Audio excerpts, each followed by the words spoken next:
Place à Grand Bassam, voilà son compte rendu.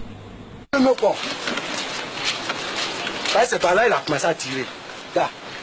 Okay. C'est par là il a commencé à tirer. Le premier coup est couché là, on était arrivé, on a atteint un premier coup de tir au niveau de là. Dans moi, chez moi, c'était la PJ qui poursuivait les braqueurs. À ma grande surprise, où je remarque un gars, 3 personnes qui sont vraiment très armées, ils avaient poché les cartouches au niveau du ventre.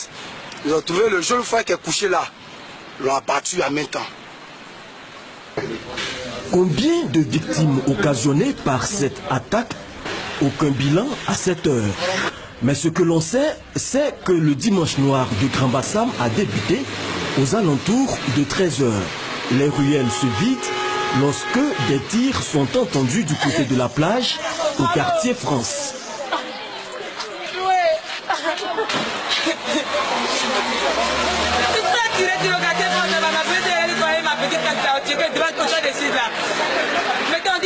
Il y a beaucoup de corps, ils ont pris des corps pour venir à l'hôpital. C'est pas si on a pris le temps de recevoir aux appels.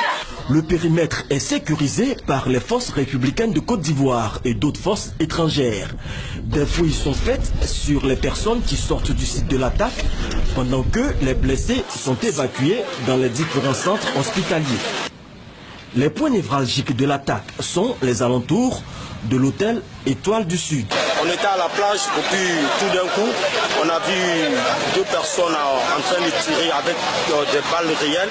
Et par panique, tout le monde a commencé à fuir. Mais on ne sait pas tout juste ce qui s'est passé. Ils tiraient dans l'eau, ils tiraient dans n'importe quel sens. On ne sait pas au juste qu'est-ce qui se passe. Voilà. Ce que je peux dire, il y a vu un peu dedans, ils sont venus, ils étaient un peu nombreux, ils étaient au moins 5 ou 6 personnes.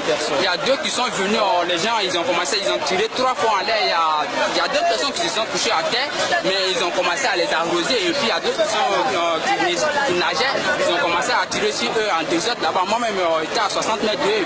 Bon, je ne sais pas comment moi-même le monsieur a sorti, mais par la grâce de Dieu. Ils étaient habillés comment? Bon, il y a un qui était habillé en tout noir, il avait porté un casque tout noir, puis il y a d'autres qui étaient en civil, mais ils avaient porté les gilets anti-balles, mais ils étaient bien armés en tout cas, ils étaient bien armés. Toutes les forces de sécurité sont mobilisées pour traquer les terroristes. La cité de Grand Bassam reste pour l'heure sous le choc.